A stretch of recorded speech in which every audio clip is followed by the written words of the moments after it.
Hello everyone, and welcome back to the channel where we decode the complex world of geopolitics. And today we have a massive development that changes everything regarding the war in Ukraine. Stop whatever you are doing and listen to this, because the world as we know it is about to shift on its axis. For nearly 4 years, we have seen war and destruction and hundreds of billions of dollars flowing from the United States to Ukraine. But today, December 1st, 2025, everything changed.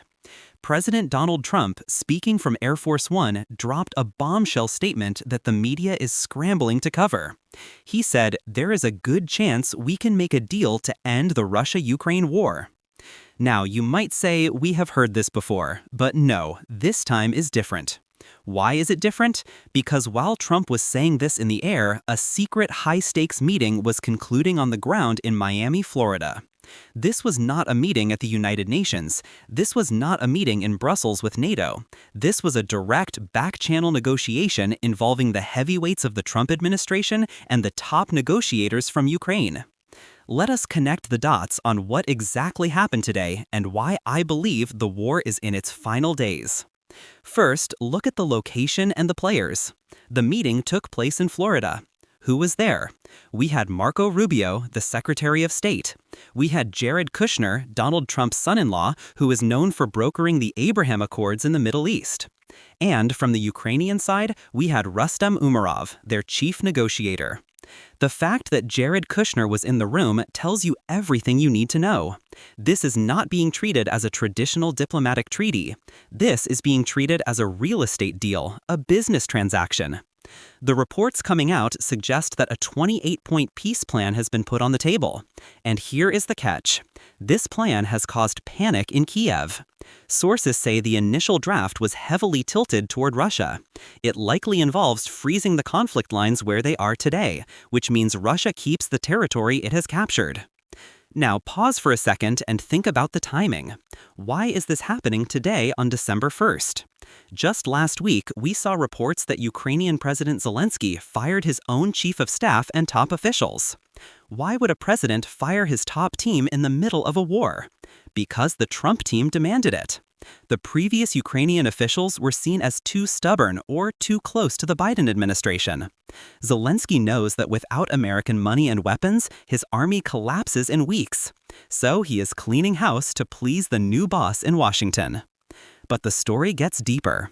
Trump mentioned that his special envoy, Steve Witkoff, is now preparing to Moscow. Do you see the sequence of events? First, you bring the Ukrainians to Miami and you tell them exactly what the deal is. You squeeze them. You tell them the free money is over. Once Ukraine is broken and agrees to the terms, then and only then do you send your envoy to Vladimir Putin to seal the deal. This is classic Trump negotiation strategy. You do not negotiate with the enemy until you have secured your own side.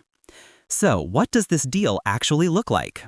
While the official 28 points are secret, we can analyze the leaks. It almost certainly involves Ukraine giving up its dream of joining NATO for at least 20 years. This has been Putin's main demand since day one. If the US agrees to this, it is a massive geopolitical win for Russia. But for Trump, it is a win of a different kind.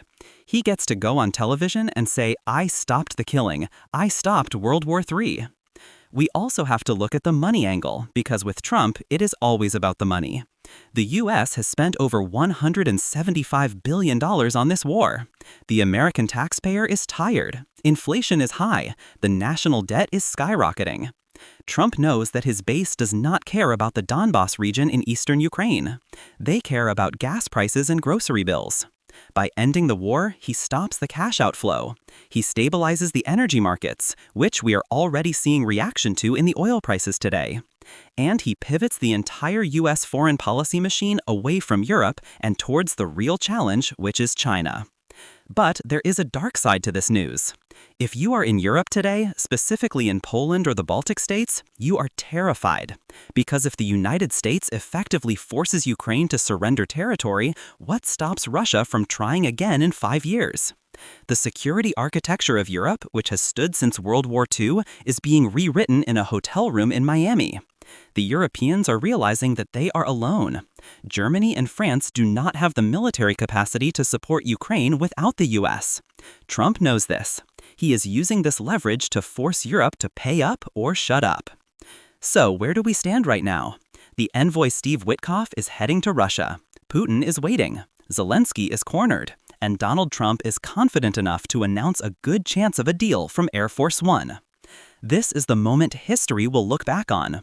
We are witnessing the idealism of the last administration and the return of hard, brutal realism. The question you have to ask yourself is this: is a bad peace better than a good war? Is it better to stop the dying now, even if it means Putin gets to keep some land? Or should the US continue to fund this war indefinitely until a total victory that might never come? I want to know what you think in the comments below. Is Trump selling out Ukraine, or is he saving the world from nuclear disaster? This is a developing story, and as the envoy lands in Moscow, we will bring you the updates. Stay tuned.